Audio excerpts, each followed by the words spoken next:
નમસ્કાર, સ્વાગત છે આપનું ગુજરાત ફર્સ્ટમાં। હું છું આપની સાથે રાધા અને હવે બુલેટિનની શરૂઆતમાં વાત કરીશું વરસાદની। રાજ્યમાં આગામી 6 દિવસ સાર્વત્રિક વરસાદની આગાહી વ્યક્ત કરવામાં આવી છે, તો ઉત્તર ગુજરાતમાં અતિ ભારે વરસાદની આગાહી વ્યક્ત કરાઈ છે। સમગ્ર સૌરાષ્ટ્રમાં અતિ ભારે વરસાદને લઈને ઓરેન્જ એલર્ટ આપવામાં આવ્યું છે। અન્ય જિલ્લાઓમાં ભારે વરસાદ વરસી શકે જેને લઈને યલો એલર્ટ અપાયું છે। ગાજવીજ અને ભારે પવન સાથે વરસાદની આગાહી વ્યક્ત કરાઈ, તો બનાસકાંઠા, પાટણ, સાબરકાંઠા, મહેસાણામાં વરસાદની આગાહી છે। ભરૂચ, સુરત, નવસારી અને વલસાડમાં પણ અતિ ભારે વરસાદ વરસી શકે, તો વરસાદની આગાહી સુરેન્દ્રનગર, રાજકોટ, જામનગર અને પોરબંદરમાં પણ છે। આગામી 4 દિવસ માછીમારોને દરિયો ન ખેડવા માટે સૂચના આપવામાં આવી છે, તો અમદાવાદ અને ગાંધીનગરમાં પણ ભારે વરસાદની આગાહી વ્યક્ત કરાઈ છે। હવામાન વિભાગ દ્વારા રાજ્યમાં વરસાદને લઈને સ્થિતિ બતાવવામાં આવી છે। સુરેન્દ્રનગર, રાજકોટ, જામનગર અને પોરબંદરમાં વરસાદ વરસી શકે, તો આ સાથે અમદાવાદ અને ગાંધીનગરમાં પણ ભારે વરસાદની આજના દિવસે આગાહી વ્યક્ત કરાઈ છે। आने वाले 7 दिनों के लिए जो गुजरात स्टेट के लिए फोरकास्ट है, गुजरात स्टेट के सारे डिस्ट्रिक्ट कवर हैं, जिसमें लाइट टू मॉडरेट रेन का पूर्वानुमान है। और वार्निंग की बात करेंगे तो आज के लिए जहां पर ऑरेंज अलर्ट और साथ में वेरी हेवी रेनफॉल की वार्निंग है, वो डिस्ट्रिक्ट है बनासकांठा, पाटन, महसाणा, साबरकांठा, भरूच, सूरत, नवसारी, वलसाड, दमन और दादरा नगर हवेली। और इसके अलावा जो डिस्ट्रिक्ट है साउथ गुजरात रीजन के, वहाँ पे हेवी रेनफॉल की वार्निंग और साथ में येलो अलर्ट जारी है। और डे 2 की बात करेंगे तो डे 2 के लिए जहाँ पर हैवी रेनफॉल की वार्निंग है वो डिस्ट्रिक्ट है बनासकांठा, पाटन, सूरत, नवसारी, वलसाड, दमन और दादरा नगर हवेली। और डे 3 डे 4 के लिए सूरत, नवसारी, वलसाड, दमन और दादरा नगर हवेली के लिए हैवी रेनफॉल की वार्निंग है।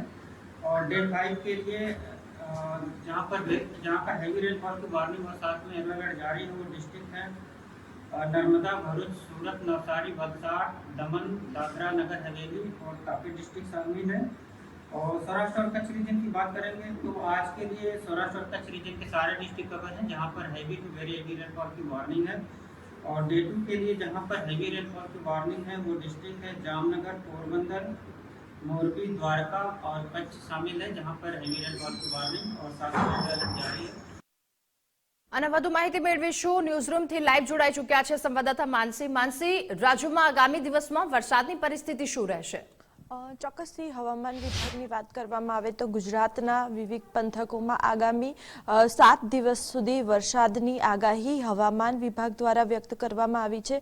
મહત્વનું છે કે અત્યાર સુધી ગુજરાત રાજ્યના ઉત્તર ગુજરાત, મધ્ય ગુજરાતમાં ક્યાંક ને ક્યાંક વરસાદની ઘટ જોવા મળતી હતી, પરંતુ જે રીતે ગઈકાલે રાજ્યમાં મેઘમહેર જોવા મળી હતી તેના જ કારણે જે વરસાદની ઘટ હતી તે પૂર્ણ થઈ છે અને જરૂરિયાત કરતાં 2% વધુ જે વરસાદ છે તે નોંધાયો હતો। મહત્વનું છે કે આગામી 6 દિવસ સુધી હવામાન વિભાગે વિવિધ પંથકોમાં વરસાદની આગાહી કરી છે અને ભારેથી હળવા વરસાદની આગાહી હવામાન વિભાગ દ્વારા વ્યક્ત કરવામાં આવી છે। ત્યારે આપણે વિંડીના માધ્યમથી વરસાદની આગામી દિવસોમાં શું પરિસ્થિતિ રહેશે તે સમજીશું।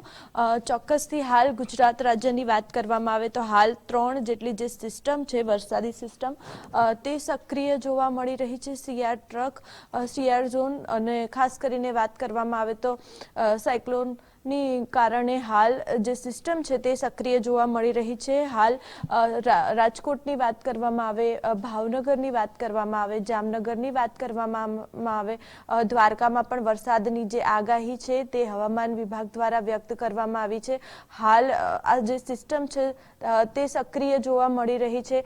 આપણે ખાસ કરીને વાત કરવામાં આવે દક્ષિણ ગુજરાતની તો દક્ષિણ ગુજરાતમાં પણ સુરત હોય કે પછી વલસાડ હોય ત્યાં પણ વરસાદી જે સિસ્ટમ છે ભરૂચમાં તે સક્રિય જોવા મળી રહી છે, જેના કારણે આગામી 3 દિવસ સુધી અહીંયા વરસાદની જે આગાહી જે છે તે વ્યક્ત કરવામાં આવી છે। સમગ્ર ગુજરાતના દરિયાકાંઠાની વિસ્તારની પણ વાત કરવામાં આવે તો દરિયાકાંઠા વિસ્તારમાં પણ ખાસ કરીને જે પવનની જે સ્પીડ છે તે 35 થી 40 પ્રતિ કિલોમીટરની રહેશે તેવી પણ આગાહી હવામાન વિભાગ દ્વારા વ્યક્ત કરવામાં આવી છે, જેના કારણે આગામી 3 થી 4 દિવસ માછીમારોને દરિયો ન ખેડવા માટે પણ સૂચના આપવામાં આવી છે। મહત્વનું છે કે ગુજરાતના દરિયાકાંઠા વિસ્તારમાં પણ ભારે વરસાદની આગાહી હવામાન વિભાગ દ્વારા વ્યક્ત કરવામાં આવી છે. અમદાવાદની વાત કરવામાં આવે તો અમદાવાદમાં પણ હાલ જે વરસાદી સિસ્ટમ છે તે જોવા મળી રહી છે. ગાંધીનગરની વાત કરવામાં આવે તો અમદાવાદ અને ગાંધીનગર પણ 2 દિવસની જે આગાહી છે તે હવામાન વિભાગ દ્વારા વ્યક્ત કરવામાં આવી છે. વિવિધ વિસ્તારોમાં ઓરેન્જ એલર્ટ જે છે તે આપવામાં આવ્યું છે. સમગ્ર સૌરાષ્ટ્રમાં પણ જોઈ શકાય છે કે આજે અતિ ભારે વરસાદનું ઓરેન્જ એલર્ટ હવામાન વિભાગ દ્વારા વ્યક્ત કરવામાં આવ્યું છે, જેના કારણે હાલ જે વરસાદી સિસ્ટમ છે તે સૌરાષ્ટ્ર તરફ જોવા મળી રહી છે. ખાસ કરીને ગાજવીજ અને ભારે પવન સાથે હવામાન વિભાગ દ્વારા આગામી વરસાદની આગાહી વ્યક્ત કરવામાં આવી છે. એટલે ચોક્કસથી હજી પણ ગુજરાતમાં આગામી 6 દિવસ જે વરસાદી સિસ્ટમ સક્રિય છે તેના કારણે વરસાદનું જોર જોવા મળશે અને ભારેથી હળવા વરસાદની આગાહી હવામાન વિભાગ દ્વારા વ્યક્ત કરી છે. જી માનસી, આભાર આપનો તમામ વિગતો સાથે જોડાવા બદલ. સુરેન્દ્રનગર, રાજકોટ અને જામનગર તથા પોરબંદરમાં વરસાદ વરસી શકે છે. અન્ય જિલ્લાઓમાં ભારે વરસાદનું હવામાન વિભાગ દ્વારા યલો એલર્ટ આપવામાં આવ્યું છે. આ સાથે ફરી એકવાર બજર વાગ્યું. વધુ એક વરસાદી અપડેટ પર નજર કરીશું.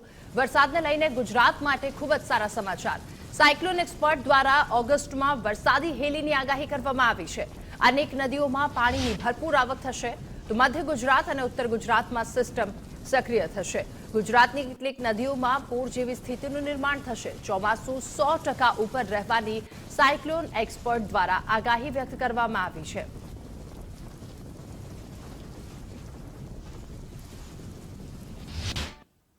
ગુજરાતમાં ચોમાસું તેના મધ્ય ભાગમાં છે ને હવે ટૂંક જ સમયમાં શ્રાવણ મહિનો બેસશે અને પહેલા જે વરસાદની હેલી થતી હતી વર્ષો પહેલા તેવી વહેલી અત્યારે જોવા નથી મળતી. ખાસ દક્ષિણ ગુજરાત અને સૌરાષ્ટ્રમાં સારો વરસાદ પડ્યો છે, પરંતુ મધ્ય ગુજરાત અને ઉત્તર ગુજરાતમાં હજી વરસાદની ઘટ છે.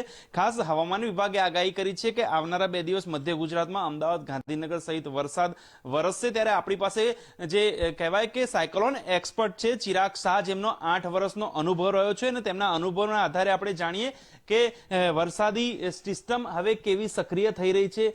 જે પહેલાના સમયમાં હેલી આવતી હતી, 10-10 દિવસની, 8-8 દિવસની હેલી વરસાદની રહેતી હતી, જે ખાસ ખેડૂતો માટે ખૂબ સારો વરસાદ લાવતો હતો. એ હેલીનું અત્યારે કોઈ સિસ્ટમ સક્રિય થઈ છે કે શું, કેવો વરસાદ હજી મધ્ય ગુજરાતમાં અને ખાસ ઉત્તર ગુજરાતમાં રહેશે? હા, જરૂરથી. આપણે છેલ્લા 7 વર્ષથી આપણે એક અલનીનોની અસરમાંથી પસાર થઈ રહ્યા હતા. એટલે ગુજરાત અને આખા ભારતભરની વાત કરીએ તો અલનીનોની અસર હતી, જેના કારણે આપણે વાવાઝોડા આવતા હતા. અને એ વાવાઝોડાના કારણે આપણની જે મોન્સૂન પેટર્ન હતી એ આખી ડિસ્ટર્બ, મતલબ આખી ચેન્જ જ થઈ ગઈ હતી. અને એ વાવાઝોડાના કારણે જ આપણો સાર્વત્રિક વરસાદ લગભગ 100% છે ને 1.5 મહિનાની અંદર, એટલે પહેલા 2 ફેઝ મોન્સૂન ના હોય એમ જ પૂરા થઈ જતા હતા. પણ હવે તમે જે વાત કરી ને, જે પહેલાના ટાઈમમાં લગભગ 2009 ને 10ના ઓરામાં જ્યારે આપણે એક શ્રાવણ મહિનામાં 6 થી 7 દિવસની હેલી હોય, આપણે જન્માષ્ટમી વખતે હેલી હોય, પછી ભાદરો જ્યારે જાય ત્યારે બી 3-4 દિવસ હેલી હોય, એ સિઝન હવે આપણને જોવા મળશે. કારણ કે આપણે અલ નીનોમાંથી લા નીનામાં કન્વર્ટ થઈ રહ્યા છે. હવે લા નીનાનો મતલબ એ થાય છે કે વરસાદી વાદળો. એટલે અલ નીનો એ વરસાદનો વિરુદ્ધ છે અને લા નીના એ વરસાદના ફેવરમાં છે. એટલે જ્યારે અલ નીનોમાંથી લા નીનામાં આપણે સ્વિચ ઓવર થઈ રહ્યા છીએ, એટલે આપણને આ વર્ષે ગુજરાતમાં નહીં, આખા ભારતભરમાં 100% આપણને વરસાદની આવશ્યકતા વધારે જોવા મળશે, ઇન્ટેન્સિટી જોવા મળશે, નદીમાં પૂર પણ આ વખતે જોવા મળશે. હવે રહી આપણે ગુજરાતની વાત. ગુજરાતની અંદર આ વખતે એવું થયું છે કે સૌરાષ્ટ્ર વિસ્તાર હોય કે દક્ષિણ ગુજરાત હોય, ત્યાં આગળ બહુ ભારે વરસાદ પડી ગયો. એટલે જે મોન્સૂનના 2 ફેઝ પતી ગયા, અત્યારે આપણે મોન્સૂનમાં મિડલ મોન્સૂનમાં અત્યારે આપણે પસાર થઈ રહ્યા છીએ. એટલે 2 ફેઝ પતી ગયા, હજુ 2 ફેઝ બાકી છે. ટોટલ ક્લાઇમેટિક કન્ડિશનની અંદર મોન્સૂનના 4 પેટર્ન હોય, 4 ઓરા હોય, એમાંથી 2 ઓરા આપણે અત્યારે ખતમ થઈ ચૂક્યા છે. હવે આપણે 3 ને 4માં આપણે સ્વિચ ઓવર કરશું શોર્ટ ટાઈમની અંદર. તો હવે આ જે 2 ઓરા પત્યા છે એની અંદર શું થયું છે કે આરબ સમુદ્રની અંદર 3 સિસ્ટમ સક્રિય થઈ હતી, મધ્યપ્રદેશની અંદર 2 સિસ્ટમ સક્રિય થઈ હતી. હવે આ 5 સિસ્ટમની વચ્ચે આપણું મધ્ય ગુજરાત ને ઉત્તર ગુજરાત રહી ગયું છે. એ હું ગુજરાત ફર્સ્ટના માધ્યમ દ્વારા સમજાવું એવું એટલા માટે બન્યું છે કે જ્યારે આ 5 સિસ્ટમ સક્રિય થઈ, એટલે 2 સિસ્ટમથી વચ્ચેનું જે દબાણ છે એ મધ્ય ગુજરાત ને ઉત્તર ગુજરાત તરફ આવતું, જેને કહેવાય સિયર ઝોન. આ એક ક્લાઇમેટિક ભાષામાં આપણે એને સિયર ઝોન કહીએ છીએ. એ સિયર ઝોનનો મતલબ એ છે કે 2 બાજુથી વાદળોનું જે વાવાઓનું જે દબાણ હોય એક જગ્યાએ કસ્ટમાઇઝ થાય, જેના કારણે પ્રોપર મધ્ય અને ઉત્તર ગુજરાતમાં વરસાદ જોવા નથી મળ્યો. હવે એને આપણે એક સાદી ભાષામાં સમજાવું તો એવું કહેવાય કે એ 100 થી 150 કિલોમીટરનું એક કાળા કલરનું વાદળ હોય જે વરસાદ લઈને આવતો હોય, અને વરસાદ બધા વિસ્તારમાં આપણને સર્વત્ર જોવા મળતો હોય. પણ આ વર્ષે ક્લાઇમેટ કન્ડિશન ને ક્લાઇમેટ પેટર્ન બદલાઈ છે એ ક્લાઇમેટ પેટર્ન બદલાવાના કારણે આ વખતે 100 થી 150 કિલોમીટરના એરિયાની અંદર ક્યાંક ક્યાંક વરસાદની ઇન્ટેન્સિટી, વરસાદની કેપેબિલિટી અને વરસાદનું સ્ટોરેજ મિકેનિઝમ ઓછું છે, જેની અસર આપણને મધ્ય ગુજરાત અને ઉત્તર ગુજરાતમાં જોવા મળી. હવે બીજું એક રીઝન તમને કહું કે જ્યારે મધ્યપ્રદેશની જે લો પ્રેશર ક્રિએટ થયું હતું, જે બંગાળની ખાડીમાં થઈને મધ્યપ્રદેશ પર સ્થગિત થયું છે, ત્યાંથી જે લો પ્રેશર ગુજરાત થયું હતું, એ લો પ્રેશરનો જે ઝોન છે, એનો પેરા છે, એ મધ્ય ગુજરાત આપણે દક્ષિણ ગુજરાતથી લઈને મહારાષ્ટ્ર સુધીનો છે. એટલે જનરલી કેવો હોવો જોઈએ કે આપણે આખું ગુજરાત કવર થવું જોઈએ, એટલે ઉત્તર ગુજરાત, મધ્ય ગુજરાત, દક્ષિણ ગુજરાત. જ્યારે એ જે પેરા છે એ માત્ર અત્યારે હજુ માણ ખસીને મધ્ય ગુજરાત સુધી આવ્યો છે. એટલે હજુ આવનારા 2 ફેઝની અંદર આ પેરા જ્યારે દક્ષિણ ગુજરાત અને ઉત્તર ગુજરાત એટલે આખા ગુજરાતમાં કવર થશે, ત્યારે આપણે ઉત્તર ગુજરાતના અને મધ્ય ગુજરાતના જેટલા બી જિલ્લાઓ અને વિસ્તાર બાકી છે એમાં ભારેથી અતિ ભારે વરસાદ અને આપણી જે 100%ની જે આપણી આવશ્યકતા છે એ આપણે પૂર્ણ 100% જોવા મળશે આવનારા દિવસો. તો આ હતા ખાસ સાયક્લોન એક્સપર્ટ ચિરાગભાઈ શાહ. તેમનું કહેવું છે કે વરસાદની સિસ્ટમ હજી ગુજરાતમાં મધ્યમાં ચોમાસું બેઠું છે અને હજી 2 સિસ્ટમ સક્રિય થશે, એટલે કે જે નાની અસર જે છે તે જોવા મળશે. અને ખાસ ચોમાસું કહેવાય કે જે જુલાઈ અને ઓગસ્ટમાં ખાસ વરસાદની હેલી પણ જોવા મળશે અને જે ગુજરાતની ઘણી બધી નદીઓમાં સારા નીર અને અમુક નદીઓમાં પૂર આવે તેવી સ્થિતિ પણ જોવા મળશે. કેમેરા પર્સન યજ્ઞમોહન સાથે સચિન કડિયા, ગુજરાત ફર્સ્ટ, અમદાવાદ. અને રાજ્યમાં સવારથી જ અવિરત વરસાદ વરસી રહ્યો છે. રાજ્યમાં અનેક જિલ્લામાં વરસાદ પડ્યો છે. ભારે વરસાદના કારણે અનેક વિસ્તારોમાં પાણી પણ ભરાયા છે. નવસારી, જામનગર, દ્વારકામાં વરસાદ, તો તાપી, બનાસકાંઠા અને પાટણ જિલ્લામાં પણ વરસાદના કારણે પાણી ભરાઈ ગયા છે.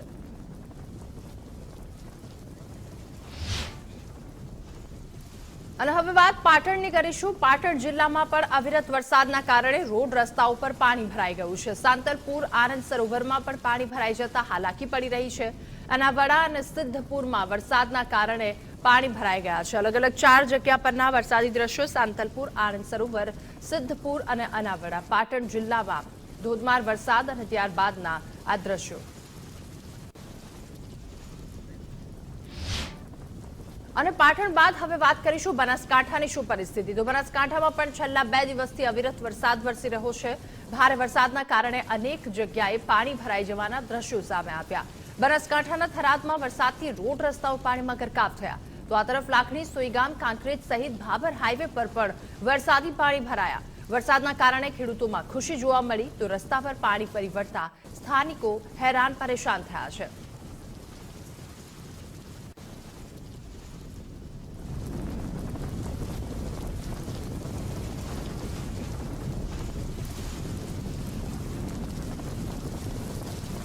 લાખણી, થરાદ, ભાભર હાઈવે અને કાંકરેજ તથા સુઈગામ અલગ અલગ જગ્યા પરના બનાસકાંઠાના આ વરસાદી દ્રશ્યો છે. અવિરત વરસાદના કારણે પાણી ભરાયા છે. સતત 2 દિવસથી ત્યાં પણ વરસાદી માહોલ. પાણી ભરાઈ જતા સ્થાનિકો હેરાન પરેશાન થયા.